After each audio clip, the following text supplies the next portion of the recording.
we have Desiree, welcome. Connie, working and listening. Uh, Casey will be lurking. Paula, hello there. J Paradise, be listening and crocheting. Marcus Rook, you made a live stream, though you'll be listening while you feed the baby. And then there was me. So hi everyone.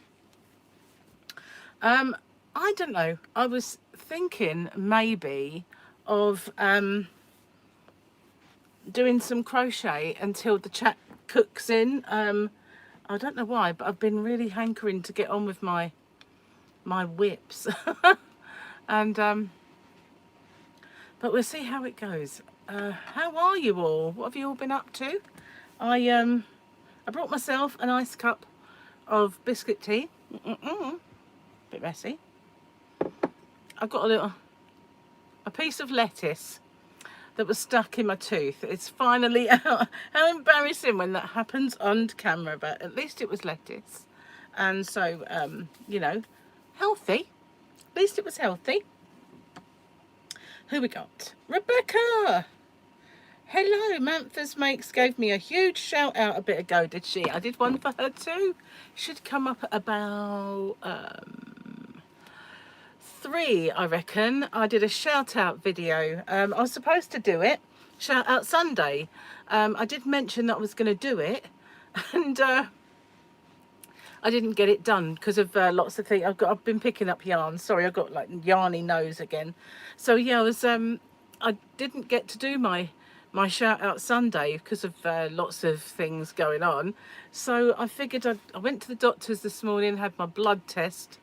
Then went to the farm shop on the way home and did a few bits, and then I thought, did my videos, got them up, and I thought, oh, I was supposed to do the shout out Sunday, so I did a shout out Monday instead. All I had to do was change 2 letters of the thumbnail. It was good to go, so I did it. And of course Manthas Makes was one of those, because I said I would shout her out again on Sunday, because she's got that giveaway which came from the tag that I'd challenged her and others to do. So, and then she's going to do the giveaway once she gets to a certain amount. Hi, Sylvia and Tammy and Claptrap. You did. You caught me from the beginning. Wow, wow. Fingers crossed blood test comes out good news. I'm hoping, but, you know, I'm realistic. I'm realistic about it, to be honest with you.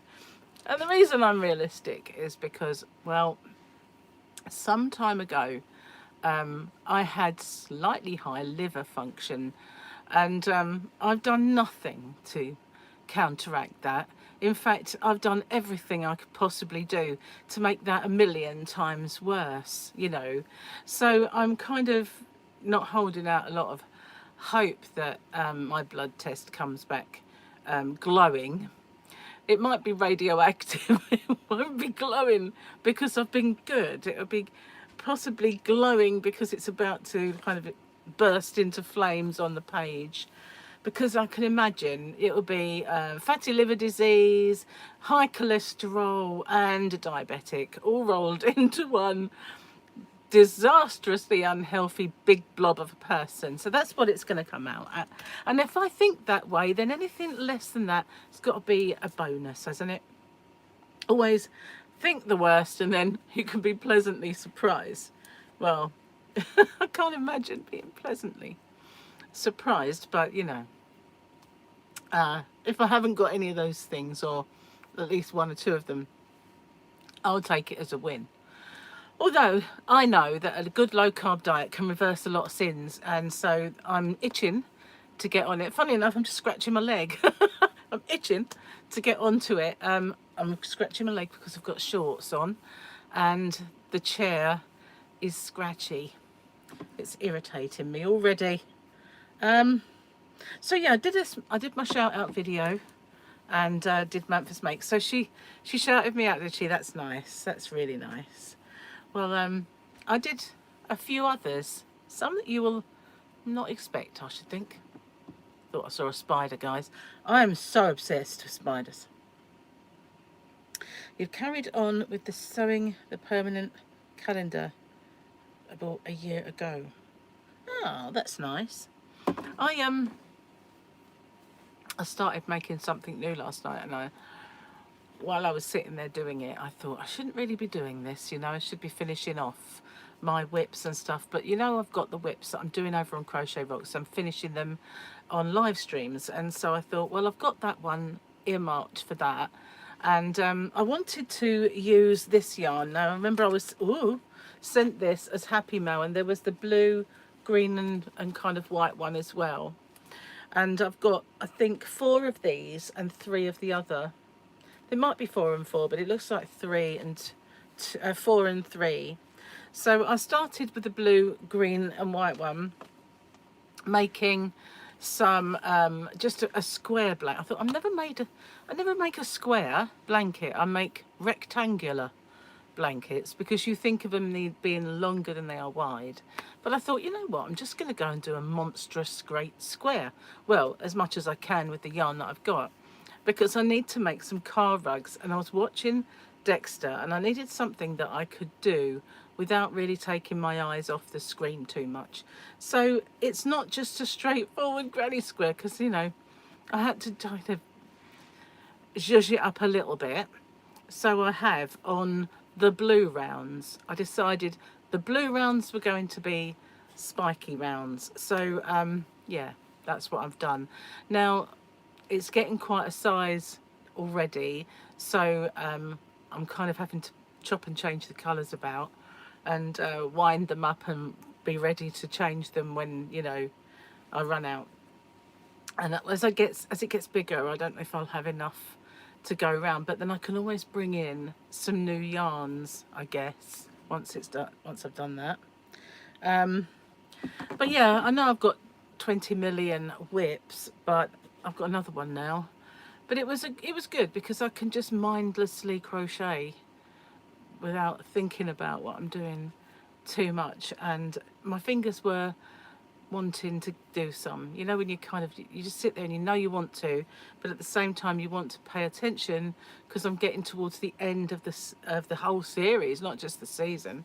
And so I wanted to kind of give it my proper attention. And if I brought this whip in, it's 3 different 3 rounds to a pattern. I did it as a change, you know, a 3-row repeat. That's the word I'm looking for. So I figured, you know what, I'll just do one that's kind of a square but with a little difference. So that's what I was doing. And I possibly should have chosen this one because I've got 4 of these. I think I've only got 3 of the other one. So I should have picked the one that had the most. Been looking for a lace beanie for sport weight yarn, and I think you might have finally found one in Etsy. Your yarn is different, but you'll give it a go. Now I did see quite a small beanie the other day. Well, it was actually a bucket hat, to be honest with you. But you don't really get them, do you? It's like you don't even really get many DK weight ones. It's weird that, isn't it? They all tend to be Aran weight and chunky weight. You don't really get them where they're thin. And I suppose this time of year, if you've got a chillier day, that's what you'd really want. You wouldn't want something, you know, bulky. But I think it's because people like to work with the thicker yarn. It goes quicker, and you get good results. And I suppose when you're talking about American creators, it's what's readily available more than DK. Over here, everywhere you go, it's predominantly DK weight everywhere, which is quite a contrast to when I was young, because it wasn't. 4-ply was the yarn that was everywhere, which is sport weight. But it was, you know, if I was making anything for my brother or sister's kids, I would pick up the 4-ply. I didn't like working in 3-ply lace weight. I didn't like the thinner yarn. I did do stuff, but it wasn't my favourite. You meant a pattern for summer, not a ready-made one. Yeah, you wouldn't want to buy one. No, I know, I meant a pattern. You don't get many people make, you know, tutorials for fine yarns. I've got quite a lot of fine yarns. and I never really use it. I did start grabbing it all together and taking it into the yarn van ready to maybe put on my shop. Remember all those Winner Takes the Shawl, and they had one before. They had two, didn't they? There's Winner Takes the Shawl, and they're all their different versions of Shawl in a Ball. They're all very fine, and they're quite a lot of yardage, but they're really fine for me. And I've got the first ones up there. They're still in the plastic, they're still up there.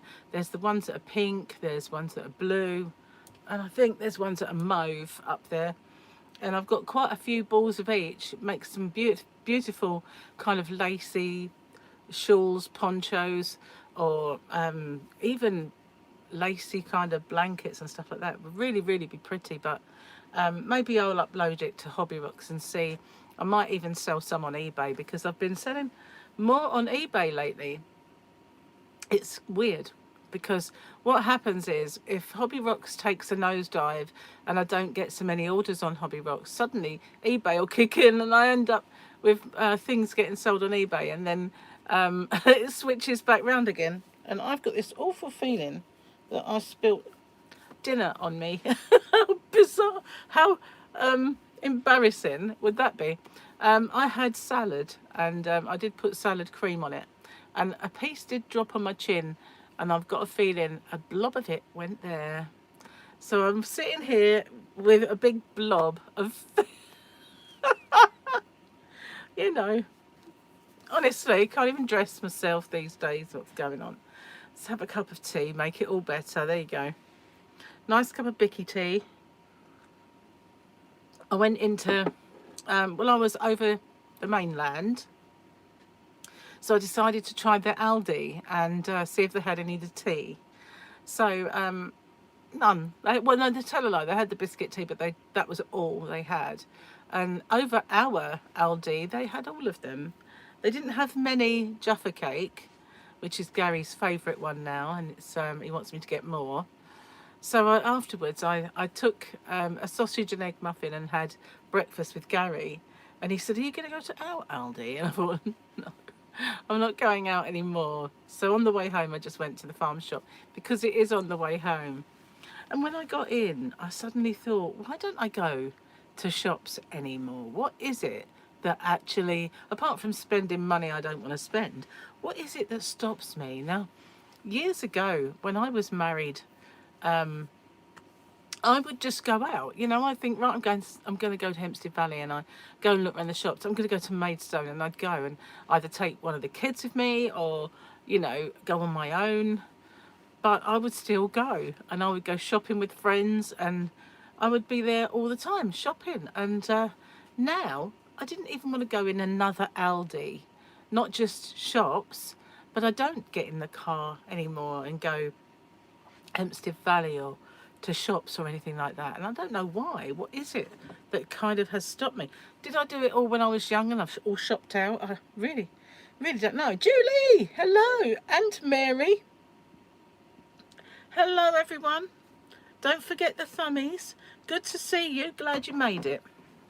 So yeah, I don't know what that is. What is that blockage now, where I used to be a real shopper and someone who liked to shop till they dropped and buy a top here and a pair of leggings or shorts there, or, you know, whatever. I don't do any of that anymore. In fact, I get on Very if I need some shorts. I just think, right, I'll get them sent here. I don't even go to the shop. Occasionally, Gary and I would go to the shops together, but I don't do it without him. It's bizarre. You know, I used to, and sometimes, you know, Gemma and Charlotte would say, "Oh, let's go shopping" and stuff like that. But even that doesn't really happen anymore. And I know that money has a factor in that.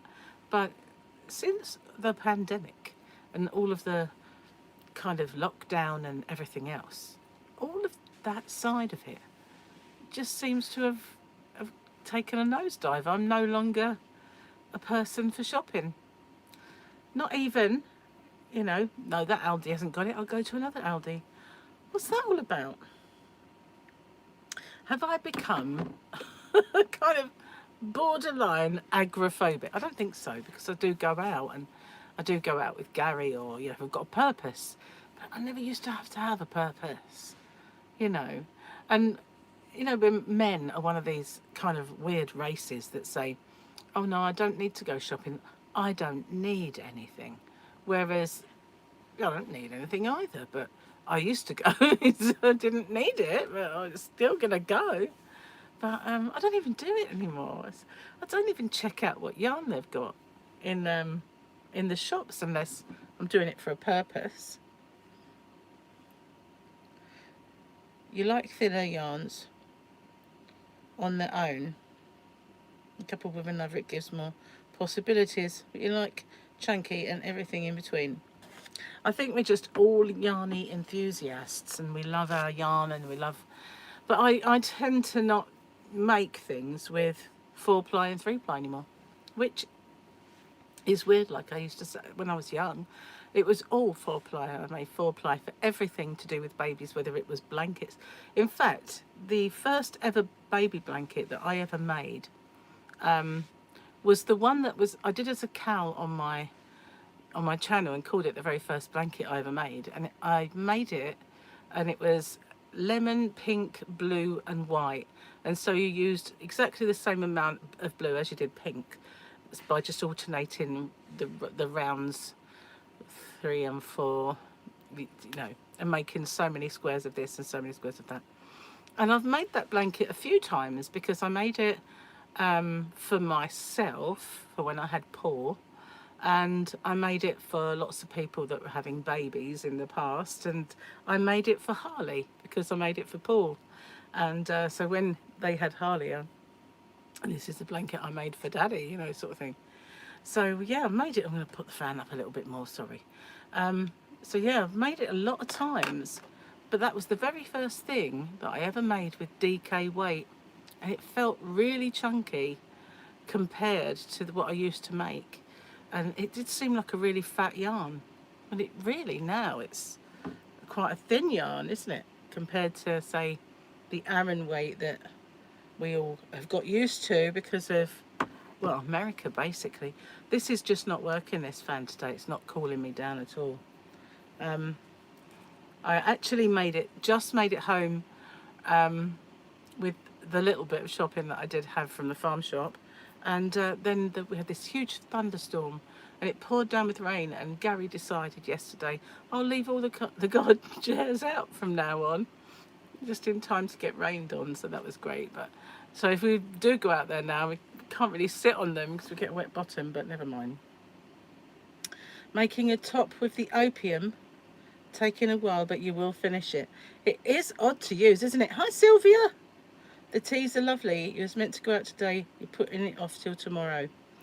Yeah, kind of don't know really what I've got planned tomorrow. Funny enough, my sister is coming, and her husband and nephew. I don't know if I shall see them tomorrow, but they're coming to the island to suss out a place for their caravanning, because they do this caravan club, and they're going to see a few different possible sites, because they want basic, that their caravans come with everything. They have their own electricity. They don't need anything. They don't need one of those hookups and all that stuff. All they actually need is a tap to get more water and fill up their reservoirs, and somewhere to empty their chemical loos. That's basically all they need from a site. So a lot of these sites charge a lot because they've got electric hookups and all that stuff. So they're coming to kind of check out a few. So I don't know, that I might get to see them. I think it's tomorrow. But Gary's working again tomorrow, and then he's off Wednesday, Thursday, Friday. Sunday is Father's Day. And it's rather warm. I'm really melting. But I wonder if I will get my blood test results tomorrow. That'd be quite interesting to see if I do. Can't believe they'd be that quick. Crazy. So hot in here today. Madness. It was really quite cool this morning, but not anymore, mind you. I did get up an hour early. You're camping for a week, June 30th to the July the 4th. Wow. Your site is on a little lake. That would be nice. See, we used to go camping when the kids were little. But we had one of those kind of, well, I always call them bungalow tents, you know. So it was 3 bedrooms, a kitchen and living room, and a bit of an awning that stuck out. So you had everything, you know. You could get a little fridge that ran off your battery and stuff like that. But you know, we had a proper cooker, and it all fit inside this trailer, and then we would go. So we did used to do that quite a bit, and we'd go to Devon. We'd stay in North Devon, and then we'd just go from there out and about all over.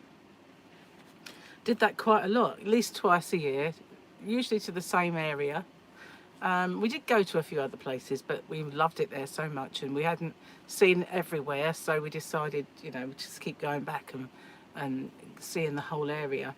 There was always something, and the kids loved it as well because there were kids clubs and stuff like that. But Gary and I, the only time we ever nearly did any camping was we were going to a festival, and it was a ska and reggae festival in Worthing. And I can't remember what it was called now, but we were going to go to this festival, and it was all weekend, obviously, so it was a long weekend. And we had the tickets, and we had a tent. We got a tent specially for it, and we got like little sponge mattress and air beds. Well, sponge mattress and sleeping bags. I mean, that's really all we had. We didn't have much else because we thought, you know, we'll get breakfast there and we'll get drinks there, and all we had was a few bits that we were taking drink wise and stuff like that. Anyway, on the way there, it started to rain. And Gary's not a camper, you know, he likes his comfort. And he said, I'm not really good, don't really fancy this. So we'd been to see my auntie, and while we were there, we stayed in a travel lodge. And the toilet had a crack in the bottom. So the bathroom floor was always slightly wet. It wasn't enough to be annoying, you know, but it was always wet. So I said to them, you know, by the way, there's a leak in the toilet and the bathroom floor is always wet. And they said, oh, we're really sorry. And they gave us a voucher. So while we were on the way, he said, see if there's a travel lodge there. So we kind of looked it up, and there was one right on the seafront in Worthing. So we just booked it up for 2 nights. Or was it a night? I can't remember. But we, I think it was for 2 nights we were there. And the next day, oh, well, we were there. It just, the heavens opened, and it was, you know, when you see Woodstock and the mud, well, it was like that. It was just glue. It was disgusting. And so we went back to our hotel. We abandoned the place. And the next day, it would have been just a wash, like a swamp. So we said, should we go back? No. We went, we decided to go home, but we couldn't really go home. We were meant to stay away for the weekend, and Gary's mum was around then, and she had people staying. So we thought, oh no, we'll book into another hotel. So we found out where our friends who had a band were playing, and it was in Sevenoaks. So we just booked up the Holiday Inn in Sevenoaks and went to see them play. So we'll just give it a miss because it was so bad. Never seen rain like it. Okay, you'll be back in a bit. You bought a camper. Oh, that's cool. We used to have one of those when I was a child. Mum and Dad had a camper, and they used to go abroad with their friends in the friends camper. So that made them want to buy one. So they got themselves one, and it was a large transit size, but it slipped 1, 2, 3, 4, 5, 6. God knows how, but there was 3 hammocks and one above the cab for a very small person, and the double bed. So we used to go over to Spain in that mostly. They went to a lot of places that I didn't go to. They went to places like Africa. They didn't like it. The flies was one thing that put them off. Back then it was very rustic where they went. I think it was just Marrakesh, but there were people with trays of cakes, and they would come up to you to make you buy them. And my dad thought they were currants, and then all these flies took off, and he was like, no, no. And so he used to pretend to be asleep in the chair and not answer them when they came over. And then this lady was chasing them down the road one day with a scrawny chicken in her hand that was alive, and she was trying to wring its neck for them to buy it, and they go, no, no, don't want your chicken, no. So they didn't like Marrakesh at all. I bet it's nothing like that now. It's probably a lot more touristy than it used to be, but they were not impressed with that. But they went everywhere, Portugal, all over the world. But where they took me, Spain. Every time we went, Spain. When I was young, that's the only place I'd ever been. And then as I got older, the only place I went to was Spanish islands. So it was kind of France, Spain, that was it. Until Vegas, you know. And but I loved the Balearics, and I did love the Canary Islands.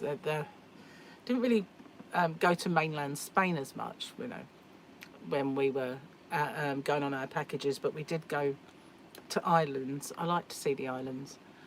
But yeah, Gary and I went to Gran Canaria. We loved every minute of that, and I know we'd love to go back. He really would.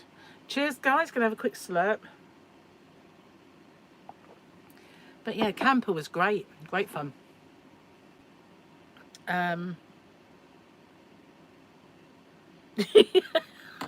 You know, and my dad he said, I just not pretend to be asleep and just sit there and pretend to snore. And they began trying to wake him up with their currant buns that all flew away, and they were just cakes without dead flies on, because they were live flies. But yeah, he didn't like it at all. It was very dirty where they were, and they weren't up for that. You know, they like their comfort. I don't know, beautiful now probably, but when they went, it wasn't really so touristy at all, you know. But they went a lot of places. At the time, they would go with their friends. I'd go stay with my sister. So I'd have a little holiday in London. But it was a change because, you know, I was in Sleepy Hollow at the time. So going to London was like activity and, you know, places to go, people to see. Whereas life at Sleepy Hollow wasn't like that. So it's still good fun for me to do it. Pick up with my old school friends and, you know, places to shop and go out, and places to, you know, let hair down and all that stuff when you're young. Oh, wow, it's so hot. I can't believe it. I know we're just not geared up for it in this country. We just whinge about the weather. We moan if it's cold, we moan if it's raining, but we moan if it's hot. Hang on. Oh, I do. Yes, I do. I need watch hours for this channel. Big time. Thank you very much, Mary. I really, really do need watch hours for this channel, because I've got over 1,000 subscribers, but I'm nowhere near my 4,000 watch hours, and I really desperately do. So that would be lovely of you. Thank you so much. Hang on. I've got this little heart that's in the way. You get a damp flannel and wipe your face and neck and let the fan blow on you to cool you down. See, that would work, but then I'd look bright red if I did that in here, because as soon as I touch my face, it goes bright red. Like earlier on when I did my thing, you know, actinic keratosis thing, all I did was get a micellar wipe and wipe my nose, because I had powder on it when I went out. And honestly, it was like someone had planted a cherry right on my face. Now, if I was to do that, if I just got some micellar water and did what, you know, even like a little cotton bud pad, and did my face, it would be like a tomato. It would be like I was a human tomato sitting there looking at you. A Scooby-Doo campers with a retro-fitted top. Yeah, my mum's and dad's was a kind of, I know the ones you mean. Is it a VW or similar? But those are smaller than the ones my mum and dad had. Theirs was like a transit van size, quite wide, and it had everything in it. Unbelievable, really. It was like a long wheelbase Transit. It had a bit over the cab for storage, because you couldn't really, if you had a child, you could get a child sleeping up there, unless you didn't want it falling on you in the night. That might not have been so much fun. But you know, you could always put a little side up, like a cage sort of thing, cage the kid in. Not that I advocate that, but you know, but we didn't have any little kids. I was the youngest and probably the smallest person ever went in there. And but we had these hammocks above where you go in, and you got worktops and a kitchen sink and a cooker, and then the other side you'd have wardrobes. They were very short, but you could fold things over, and you had like cupboards. So above each side was a hammock, which if you were unlucky enough to be the one under the who was above the cooker, in the morning when they put that on to make the tea, you got a hot bottom because the heat rose. And then at the back of it you had a shower with a toilet in it, like a proper chemical toilet, and a real shower. And then you had more places to put plates and stuff at the back, so that it would all be behind. Remember, like when you were a kid, I don't know, you might not have had it, but we had bookshelves that were just flat, and they had like elastic, strong elastic kind of cord in front, and they used to sit behind it. Well, that's what they had, loads of that, so you could just slot things in and then it wouldn't fall while you were driving. But yeah, then it was amazing how, and each chair, you lifted it up and there was storage space underneath it for your tins of this, that and the other, and toilet rolls and all that sort of stuff. Everywhere was storage capacity. It was just amazing, really cleverly thought out. But it was a lovely thing. We used to go on holiday and it really loved it. I'd love a camper van too. Yours has air conditioning, heater, kitchen, shower and all the stuff. That sounds brilliant. See, I would like that. I'd like one, but I wouldn't want one too big. Because if I had to share the driving, I wouldn't want to drive anything the size of a lorry, you know, truck across the pond. My mum and dad's size was like the size of an ambulance, I guess you could say. It wouldn't be any bigger. So I've driven an ambulance. I drove one when I worked there. So, you know, I could cope with something that big. But I don't really want it to be any bigger than that. But the VW ones, they're kind of slimmer. But you can raise the roof, and they're quite clever with how they do those these days, because there's a company up north somewhere where they will retro fit those, you know. So if you take one that's a bit seen better days, they'll pimp your ride for you and make them kind of, oopsie, sorry, I nearly kicked you over then. No, we don't want to see the rubbish, do we? It's not rubbish really. It's actually a printer, and on top of the printer is my next parcel for collection, and my neck light. So it's not rubbish, it just looks like a pile when you see it like that. Didn't mean to kick you, but I was trying to cross my legs, and I don't know what it is about. I have to try and sort of fiddle around and sit cross-legged. Such a fidget. But yeah, sorry about that. At least I didn't kick it over. I've done that in the past. I did it in a tutorial once where I kind of, you know, was doing this or pulling out yarn, and poof, off went the camera. Miles away. 24 feet. You don't drive. It's a pull behind. Husband drives it, but it is nice. And I wouldn't mind if, you know, Gary did all the driving if it was bigger, but I wouldn't want to drive anything too big myself, personally. But yeah, you get them, don't you, where they're like monster great things, and they pull their car behind. Because that's the problem with the camper. That was the only thing. We went to a couple of places, like we went to Lorette and Benidorm and all the places, because this was years ago when it was kind of new and exciting to go anywhere in Spain. But wherever we parked, you had to walk or get a cab or get a bus, because once you've parked, if you go anywhere else, you lose your space, you know. That's the only thing. So you're kind of rooted to the spot. So if you've got a caravan, you can take a car, but you know, unless you pull one of those little cars, I've seen that lots, where people have got those tiny little like smart cars, and they pull them for use while they're there, which is a brilliant idea. but you know, you're still towing something else. See, I wouldn't really like the idea of trying to maneuver it. When I was young, I wouldn't have cared. That's the thing. And as when I was young, I would drive anything, and I'd park anything.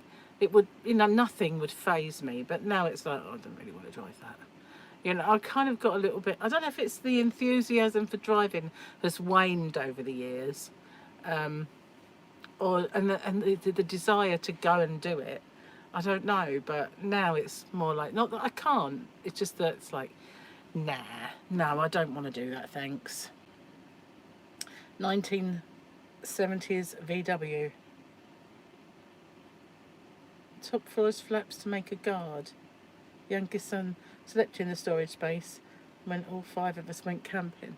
Yeah, that's kind of cute, isn't it? I mean, there were ones that were like my mum and dad's, but slightly bigger, like Luton van size. You know what I mean by Luton van? And that one has a big kind of area above the cab, whereas my mum and dad's was a small area above the cab. You could get a kid to sleep up there. You could probably get 2 side by side if they were small enough, but because it went quite deep and it was quite wide. But you know, I like to stretch out a starfish a bit when I sleep, so I could never sleep up there. If I was the sort that slept curled up, it'd been all right, or just dangled my feet out or something. But no, I think I was just too old and too big to get up there when by the time we got it. It's as wide as an ambulance. Yeah, my mum and dad's was as wide as an ambulance. Oh, okay. Must be a not like the old VW skinny ones then. Must be a bit bigger. Cheers. Gonna have to glug this down. You know I don't like to do that in front of you. But where I've been talking, it's been getting cold. So I went into the farm shop today on the way home. Excuse me. And I had a word. I wanted to speak to the guy who owns it. His name's Eddie, and he used to be like quite buddy with my mum and Gary's mum. Funny enough, I don't know if he likes the mums, but he used to chat to them, and so consequently he knows who I am. But I put in the note, because he wasn't anywhere to be seen, although he was there somewhere. She said, leave your number. So I put Tracy, my number, and in brackets, Joan's daughter. And I thought, he'll either remember my mum's name was Joan or he won't. So, but he didn't. And he said he wouldn't, you know, obviously he'll know me when he sees me. But he agreed to kind of, when I go in there next, we'll have a chat as to where I might be able to set up. And I could do as, like, just, they charge £10 a day. And because there's a lady outside that, she doesn't go there all the time, but she does wax and candles and that sort of thing. And that's how I kind of, when I got talking to her, I suddenly thought I could do that for a couple of days here and there, you know, just take yarn and accessories and stuff like that, and just see how it goes, and see if it would build up into anything. But I would have to be inside because of the nature of my stuff. If her kind of candle burners got wet, she'd just wipe them over and they'd be all right. And everything that she does is in cellophane, whereas mine is yarn, and I couldn't really have it outside. Hi Kim, woo woo! Don't forget the thumbie, and that goes for everyone who hasn't already thummied. So yeah, I might do that. And I said to him, it's just at the moment quite tentative kind of inquiry, because I'm not even sure I've got enough places to put it, you know, like store enough. What's the word I'm looking for? Ways to display it. I haven't really got the displays, but well, I've got a paste table and I've got a small table. They're not that expensive to buy those. So and I could always take yarn in those wheel along suitcases, you know, just get them out the car and wheel them in, and then I can set up just doing a little bit and see how that kind of goes. But I see this lady has one of those card readers, whereas I wouldn't have that straight out off the, so it might not be worth my while getting a card reader if it's not going to come to anything. So your son bought a Luton van and he converted it. He was nervous about cutting holes. Well, I had this friend, and before I met Gary, and he had a Stealth camper. I'm just going to finish this tea. So it was, I think it was a Mercedes Sprinter, but it was quite long. I think it was Mercedes, and it had a slidey door, and it had dark, blacked out windows all along one side. So because it had those windows, you could use it as a camper. So what he did was he bought himself a really comfy sofa bed, and he pushed it against the wall, and it was okay to sleep on when it wasn't pulled out.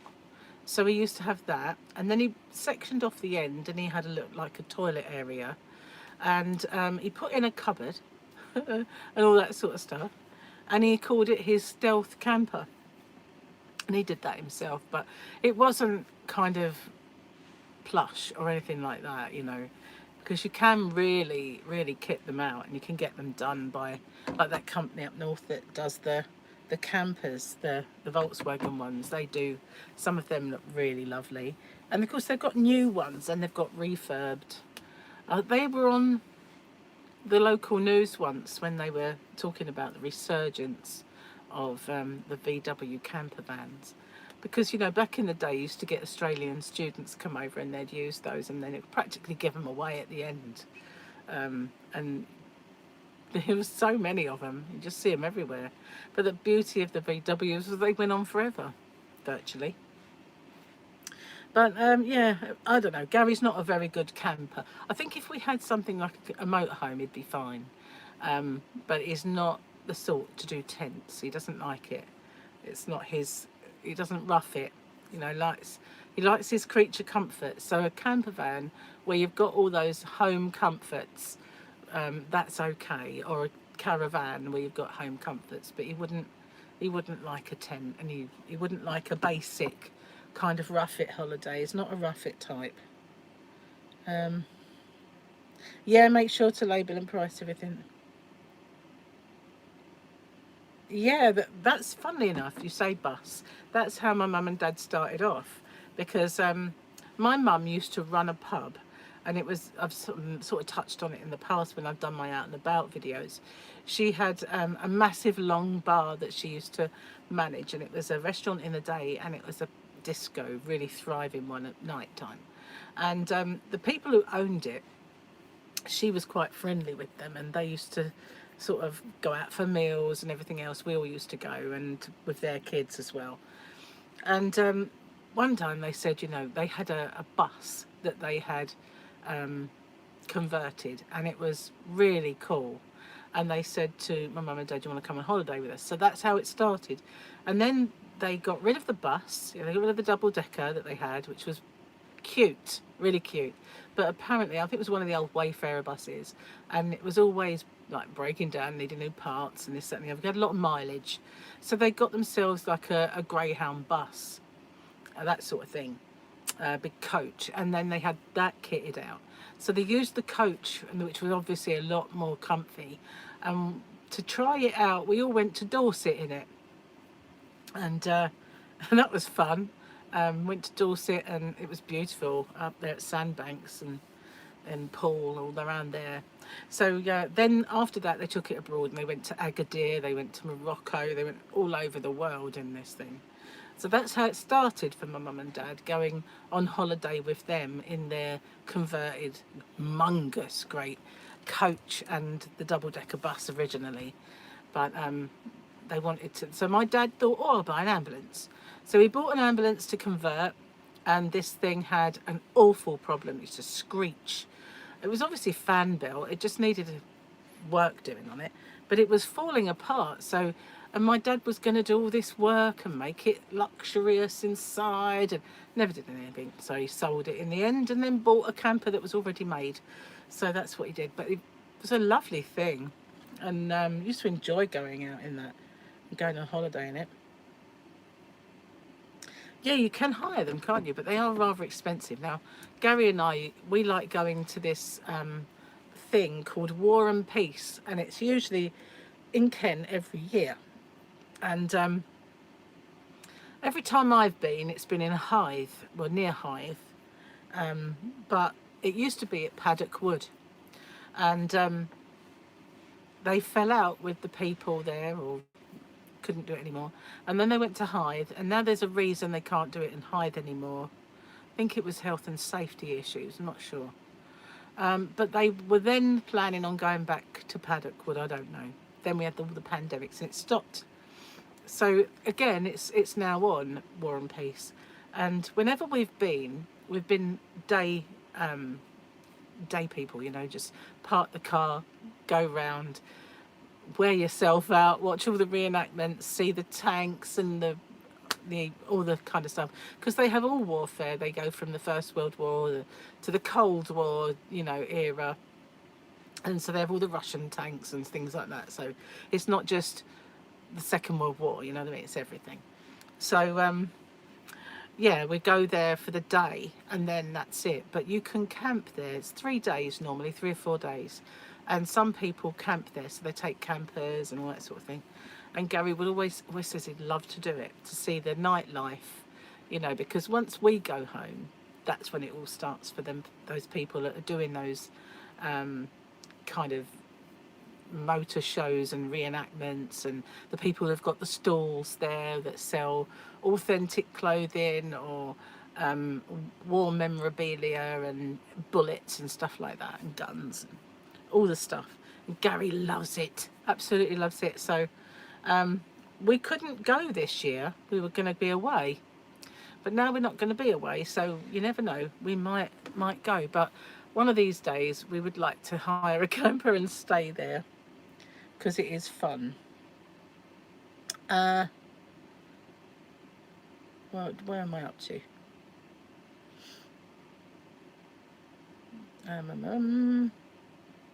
Oh yeah,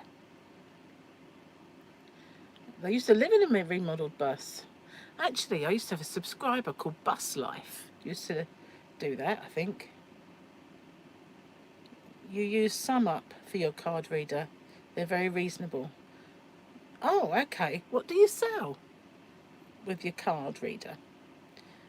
You have a rent an RV now over here. Oh, they have rent an RV. You have war enactments in your village. It's 3 days in the summer. That's really cool. Yeah, they're great, those buses. They are great.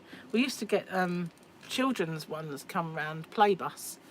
Before the TV show Playbus, we used to get them come round our area, the Playbus, and so that kids could play on it. And they used to sort of take it to schools and nurseries and that sort of thing. But yeah, Playbus was kind of fun if you want to do face painting and stuff like that. But yeah, if it takes off, if I do end up doing it and it does do well, and I might end up getting a card reader. So SumUp. See, now I'm sure I use Stripe for my website, which is where you can get, you know, your Stripe does all of the currency conversions, it does everything. So and it's compatible with the WooCommerce. So that's what I use now. But I know when I was talking to Chris a long while ago about it, he was talking about card readers that you can get, you know, should you go down that route. The village gets so busy, the pub is pet and people camp. Yeah, it's kind of, Gary loves it, it really does. But I'm not even sure where it will be this year, War and Peace.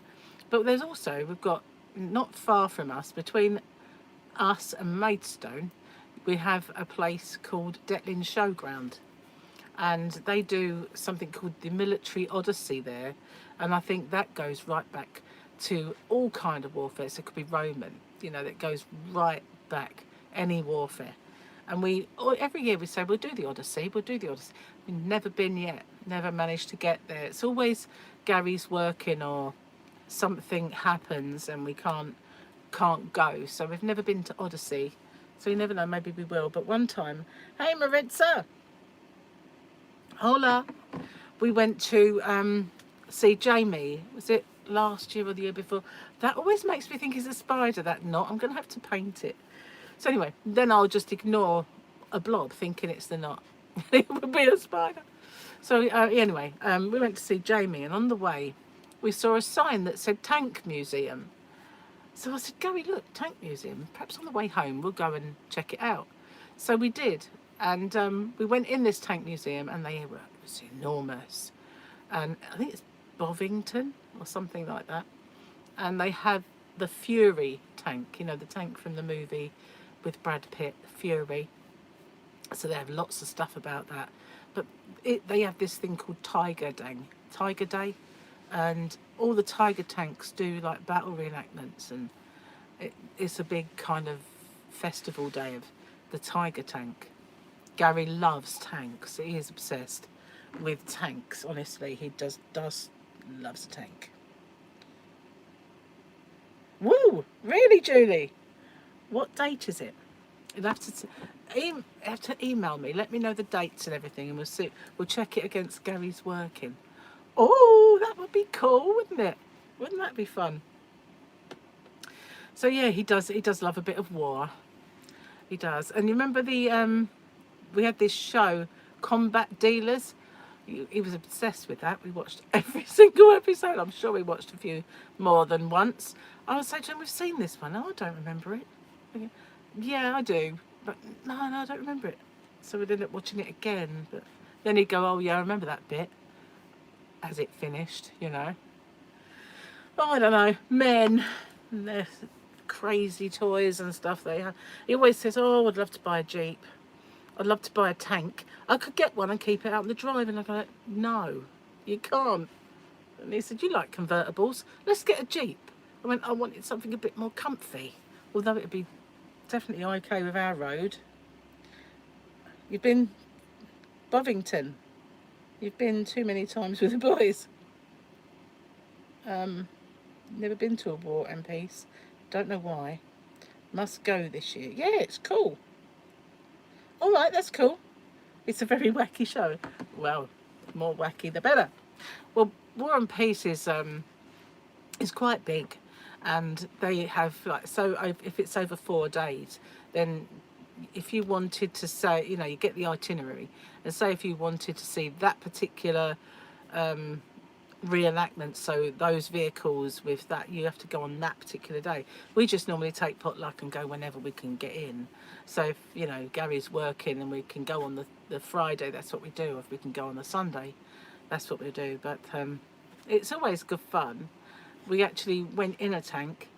One of the times we went, they had tank rides, and they weren't like chieftain tanks or anything like that. It was kind of just an armoured people carrier, basically. The most uncomfortable thing I've ever been in. So if you're going over this bumpy, rough terrain, and every bump hurt, you know, it was just so, you were clunked against solid metal for every single bump. But we do have photographs of me like with big machine guns and coming out of a tank and all that sort of stuff at War and Peace, because we've been a few times now. We've been with Gary's son a few times as well, so yeah, good fun. We do. Gary loves it. So last time we went, they had all the Spitfires and all the planes there as well. He does love that. Saw a picture of ladies who crocheted realistic tanks. Wow! Don't tell Gary. Shh, don't tell him. Oh, you do craft fairs, poncho scarves and dreaded wall hangings, dream catchers, thingies, little odds and ends. What sells better? What do you think? What is the thing that you do that really sells well? You could do Bovington from yours too. It's only 30 minutes drive. Ooh, that's not a bad idea. Gary would be in his element, because we nearly did, didn't we? We was going to do Cornwall, see Jamie, and then go to Dorset on the way back, but I cancelled it because I thought my nose would be at its worst by then, and I didn't really want to be red raw and have people like staring at it and be wearing a mask in the summer as well. That would just be awful. Like, remember that? I don't want to go back to that really. So it kind of got cancelled this year, which is a bit sad, but can't be helped really. I mean, I didn't ask for it. It wasn't something I wanted. And I don't know. I think today I did look at it and think, oh, it is starting to, maybe, is it starting to red up? But then I looked at it a little while later and it just seemed really pink, and I thought maybe it's not. I mean, it's got a little bit of powder on now. I've got the cream on, and then that's sunk in, and you can cover it up. So, hi Tammy, you still wear your mask out? Some people do, don't they? I mean, when I was in the surgery earlier, there was a girl there getting her methadone. I knew she was getting her methadone from her demeanour and the way she was, and and she had a mask on, but she's probably very vulnerable. But then as I was going down the corridor to have my blood test, I noticed that we ask our patients to wear masks, and there weren't many. There was just her really, but because we do have a lot of vulnerable patients. Had I seen that earlier, I might have worn one, because it doesn't bother me now if I've got to wear a mask in a hospital or a surgery or anything like that. But what I kept hearing this coughing while I was in the waiting room, and I thought that better not be my nurse guy. Anyway, I got in there and he's so I thought, this is fun. I said to him, "You haven't got a cold, have you?" He said, "No, it's hay fever." So then we got into a conversation about hay fever and how miserable it was, and he said he gets it every year, and since he's been here, because obviously he didn't live in Kent before, it's so much worse. But he lives around a lot of farms, so it's going to be. But hi Tracy and Bam Bam, the crazy tortoise. Good morning to you. Good afternoon to me, but good morning to you. Don't forget the thummy, guys, who just joined me. So yeah, that was kind of, my surgery's really kind of modernised, you know. It's a bit of a shocker, because you know how hard it is to get to see your doctor these days. It had become ridiculous, and the whole surgery had got just telephone consultations only, and if there's something wrong, well, send us a photo then. And you think, well, are you that scared I'm going to kill you with my disease? But you know, anyway, suddenly, yeah, you come and have an appointment, and it was with a Dr. Thompson or something. I didn't recognise the name. And when I got in there, he was this really kind of cool, stylish young black guy. So I said, "Are you new?" And he said, "Yeah. It's been bought out now by a group called Aspire, and they buy up surgeries and they run them. And so then the GPs that used to work within them, where it was their practice, are now salaried." He said, and a lot of GPs really prefer that now, to trying to run your own practice and be responsible for the building, responsible for the staff, responsible for this, that and the other. He said, but now Aspire become responsible for all of that stuff, like managing it all, which leaves the doctor then to just go and do their job. He said, so yeah, it's got a lot more personnel, a lot more facilities and this, that and the other. So a lot more nurses, and they're all kind of young, and everything gets done really quick. And it's like, I'm not used to this, you know. I'm used to like, send me a picture of it then, and I might have a look. So it's gone from that to being super efficient. Crazy times. Haven't seen you for ages. How you doing? I think Claptrap's been on, but not as Claptrap. You might have seen the Claptrap, aka Film View, is it? I can't remember the exact name.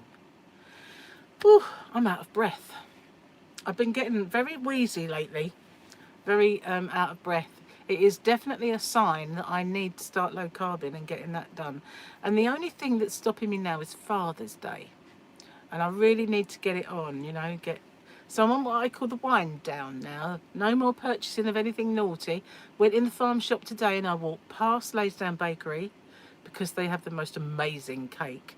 And I just, like, with my blinkers on, I thought, I'm not looking.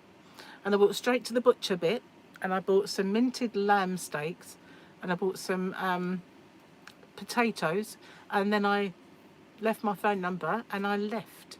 And so I didn't buy any sweets. They've got aisles and aisles of, you know, those cakes and biscuits and stuff that you find in pound shops normally, like the ones that say they're sugar free, and those brands that you don't see in your normal supermarkets. They've got all of those, and they've got loads of crisps and loads of chocolate and all the Cadbury's as well, and all the big bags of sweets, and they set everything in there, absolutely everything. And I walked past them all. I didn't buy one single solitary naughty thing, thank goodness. Incognito, that's the word, yeah. Yeah, just one logo. That's the thing we done. That was the with that surgery. When I first joined it, my doctor was pretty old. His name was Dr. Russell, and he was lovely. And he retired, and I had Dr. Farquharson, who again, I liked him because he had a really dry sense of humour, and we would bounce off each other. And I've never had that kind of relationship with a doctor. But if you ask Michael, my son, about Dr. Farquharson, he'd think he's rude. Really, really, oh no, you just don't understand him. You know, it's like funny. Like funny, he's rude. Don't like me at all. I went, no, it's not that. It's just don't get him. You don't get him. So I had Dr. Farquharson, and then he retired. After I had Dr. Russell, they put me on the books of Dr. Hickman. Dr. Hickman died. So I was just a kiss of death when it comes to doctors. When I first joined that surgery, I had Dr. Marsh. Lovely lady. Absolutely lovely. And then she decided that she was going to go and open a new surgery somewhere else and work part-time. And all her patients could have gone with her, and I thought, no, I'm staying where I am, because I know I've got a good surgery now. I had an awful one before, and I didn't want to risk it. So had I gone with her, I would have gone to another brilliant surgery, and she would have done the job share, but I would have carried on with Dr. Marsh until today, because she was the same age as me. Maybe even been a bit younger. I don't know. Yeah, probably not. But yeah, since then, I stayed with that surgery, and one by one they all retired or died, until in the end there was only Dr. Monell left, and yeah, that was it. Just one person locums. So I'm glad now we've got this new regime, if you like, because it's good. Probably wouldn't be able to drive past without stuff. Oh, I went in to have a word with Eddie, the guy who owns a place, and I needed to buy some big potatoes to make jackets, like baked in their skin. And I needed to buy something for dinner, because I bought this skinless, boneless chicken thigh, because Gary was making this sweet and sour, and then he decided, oh no, I threw that away. So I thought, what am I going to do with that now? So I thought, oh well, we can't really just have that. I didn't fancy making anything I've got to slave over a hot stove with. So I thought, no, if I get that, we can always barbecue that or grill it or something, and it won't be like make the house too hot. So we can either have jacket potato and the minty lamb. So that's what we got. Either that or new potatoes and minty lamb. Yeah, home visits. Wow, goodness gracious, yeah. I remember home visits. I actually walked in there though and walked past all the goodies. Didn't buy one. Yesterday was your bad day. Chocolate chip cookies from the bakery, and that happens once a month. Well, I do have goodies left over, don't get me wrong, but I'm just not buying any more. Once these ones are gone, that's the end of them. I've got one Ben & Jerry's ice cream, vegan ice cream, and it is a cookie dough. The other one, I can't remember what it's called, fish food I think. That was slightly better, but they'd run out of it when we went shopping, so I got the cookie dough. So I've got one ice cream left and a packet of biscuits, and that is all I have left. Gary's got chocolate biscuits, ice creams, a tiramisu, and cake. I don't have all that left anymore. I've had my bits, and but he likes to save it so that when I've eaten all mine, he can lord it over me, because he's got all these goodies, you know, all these goodies, and I've got nothing, you know. But I'm kind of looking forward to having nothing left. Of course, I don't even have to eat the ones I've got, but I do need to get past Father's Day before I can really properly do the diet. But I'm on what I call the wind down, so I'm buying no more bad stuff at all. 2 months into keto and 2 stone down, yet they are amazing diet. You've never tried lamb? Really? Never? And just to get a new seasoned potatoes and a tub of ice lollies. Could not find any potatoes, but he came back with 2 trifles, 3 blocks of cheese and an ice cream.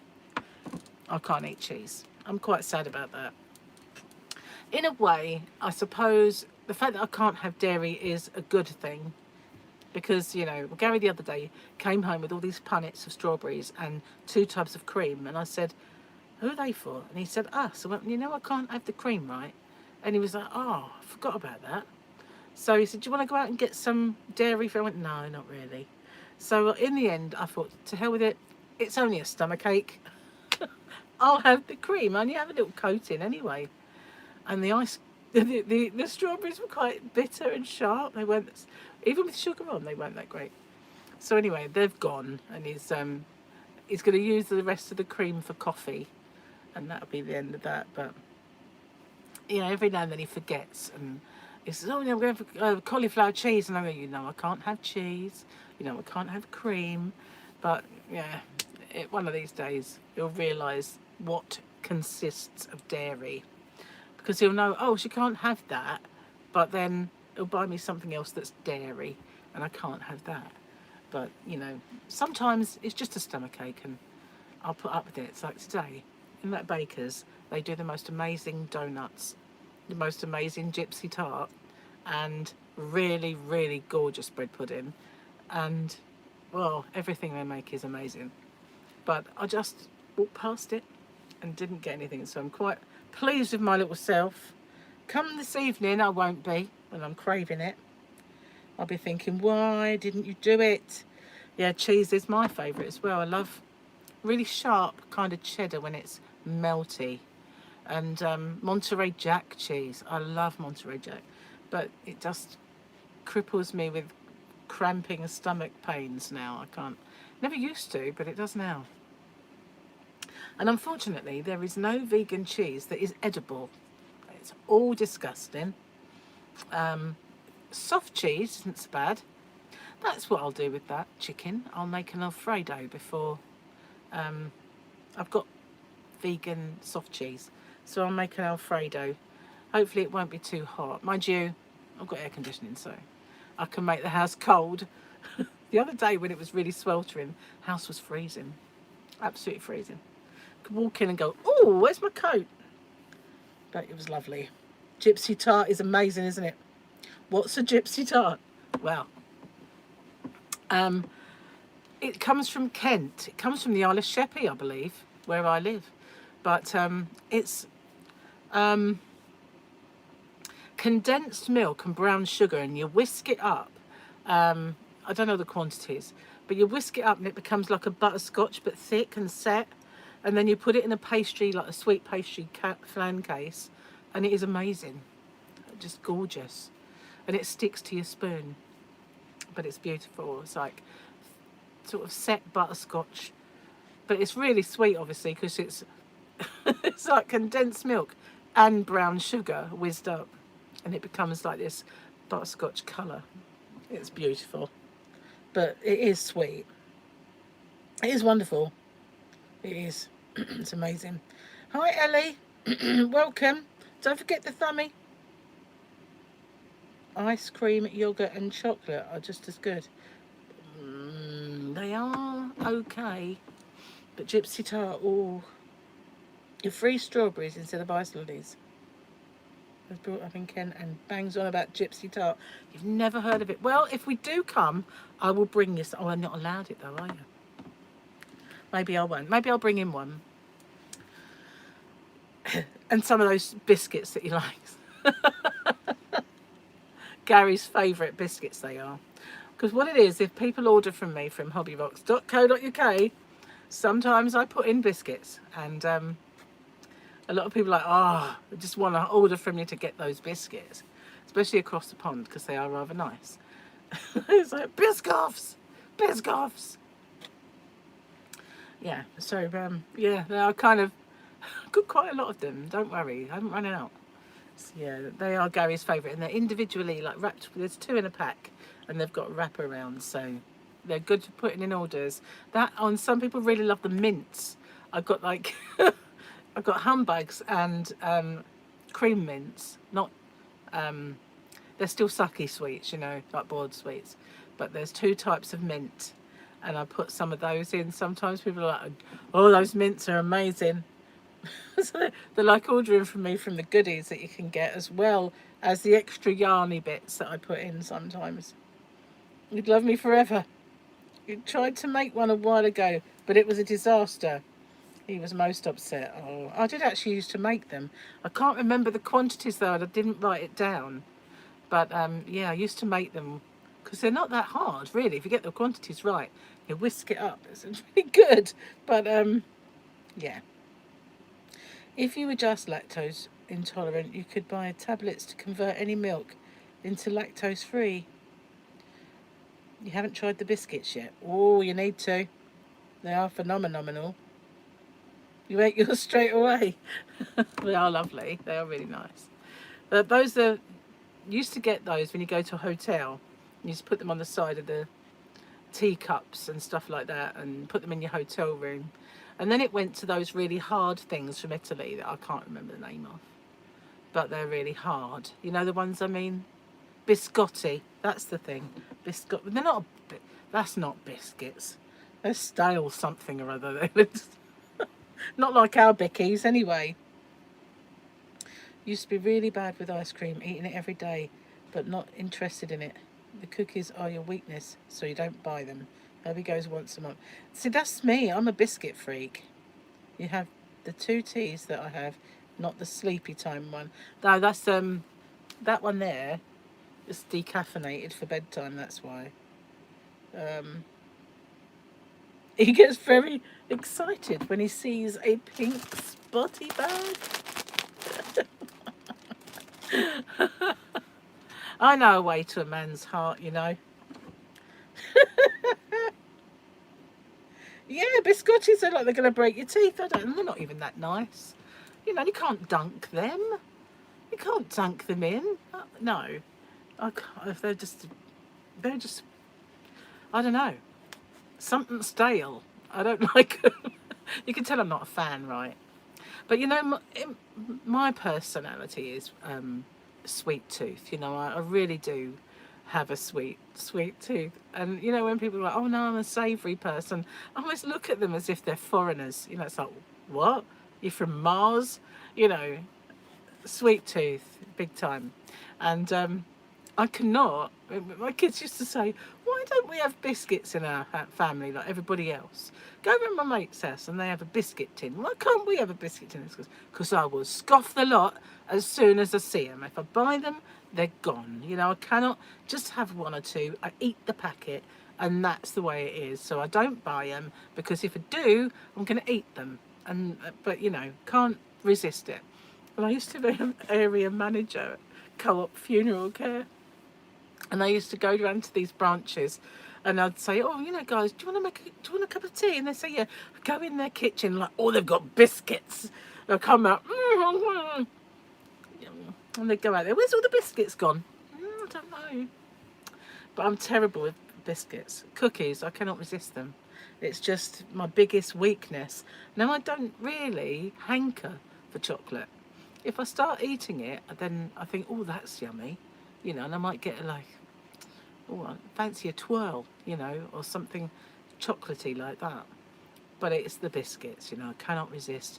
And I have a packet of chocolate digestives and a packet of jammy Dodgers to get through. And it's thinking that I won't touch them, it's wishful thinking. You know, they're going to have to go before I can start my diet. But then I've got to wait, haven't I, until after Father's Day anyway. So I might as well eat them. I'll worry about it tomorrow if I get the results of my blood test and it's just a disaster. Perhaps I should eat them beforehand. That might be a good idea. Otherwise Gary will end up with them. Oh, well, oh no, Gary loves the sweet stuff as well, but he does like savoury. That's Gary's problem, he likes both. So they're destined to fail, aren't you, really? You have the chocolate gene. Your son bought Biscoff spread. He stole practically all of it. He wasn't happy when he found out. Anything that's sweet, you know. But my biggest failing is not only biscuits, cookies, you know, donuts. I cannot. The jam donuts, you know, I don't know what they're like in, you know, the USA. I know you have jelly donuts, but You don't have jam the way we do. Your jelly is something completely different to our jam. But jam donuts, oh, that was my staple diet when I was a child.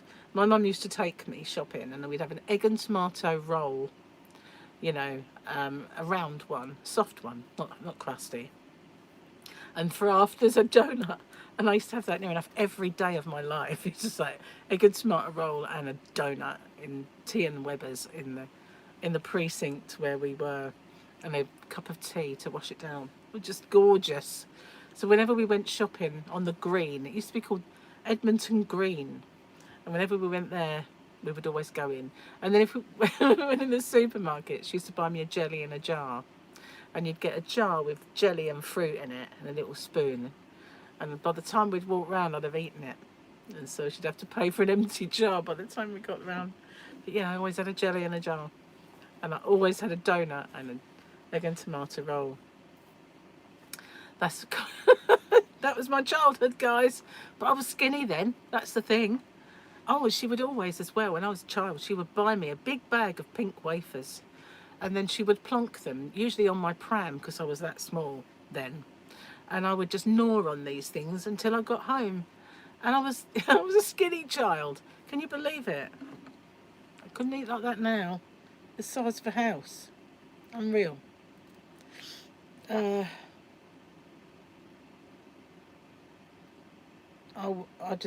love being a sweet one. But the thing is, it's not so good now when I develop these allergies, because those things I love tend to give me the stomach ache, which isn't good. Your mum would eat 500 grams of licorice in one go, despite having my mother was the same. She loved licorice all sorts, and she would love them all, but we would always have to watch out for those little bubbly ones. Those were the ones she really loved, the ones with the little bubbles on. You know the ones I mean? I liked the ones that looked like a dolly mixture. I couldn't eat the ones that were really licoricey, but the ones that looked like a gigantic dolly mixture, I could just about eat those. But Gary likes licorice as well, and she used to love those big bootlace things that you can get. Gary's thing is pick and mix. Oh, he's a fiend for pick and mix. Snakes and all those pick and mix things, he just absolutely loves them. And if he's going off the rails, he has to have a bit of everything. So he'll go shopping and have ice cream, he'll buy cake, and he'll buy biscuits and sweets, and he's got to have a pick and mix. And I go, why can't you just have one thing, like, and then get back to being normal? But no, we've got to go completely off the rails and have every single thing he loves, and then we can do it. But I suppose I'm no better, to be honest with you. Otherwise, I would not be sitting here needing to lose, what is it, about 1.5 stone. I wish. Wish. Biscoff spread, yeah. Well, you know, the kids got so into Biscoff, they started making cakes. And we've had a few, like Biscoff birthday cakes. And Reese's is another one. Now, I like peanut butters and I like chocolate. I think, you know, things like Marathon bars, what they are, Snickers now. I love those sort of things. Peanut and chocolate, oh, gorgeous. Used to get a milkshake from this place that did this Australian stuff, and it was beautiful. Gary would have one with banana in and cinnamon, and I'd have that one. I think mine was called Gontroppo. Can't remember what his was called, but mine was Gontroppo. And Gontroppo was really, really kind of chocolatey and peanutty, and that's just heaven for me. But Reese's, yeah, I don't like them at all. I just cannot abide them. They're just too, it's like you might as well just chuck peanut butter in your mouth, because it's just gloopy, and I don't like it. Ugh, disgusting. But Gary loves a Reese. So yeah, and the kids have made Reese birthday cakes and everything else, and get those Reese cups on them. Now, I like a little bit of peanut butter and chocolate, but oh, that's just disgusting for me. Let's see, what time is it? I better go. Gary will be home in a minute. And I've been yammering for a couple of hours now. So thanks for coming and spending some time with me. And thanks to those who said they'd do me the watch hours on this channel. I would just love you forever. Thank you, Mary, and anyone else who's going to do it as well. So I would watch out for another one. There'll be more because I need to get the watch hours up on this channel, and I do enjoy the chatty ones. I like the ones on Crochet Rocks for the, you know, yarn and making the whips ones, but I do like the chatty ones I do on here as well. So I will keep them going. But thank you very much, and I'll see you soon. Don't forget to email me then, Julie. There'll be payment in Biscoff. I'll see you soon. Bye for now.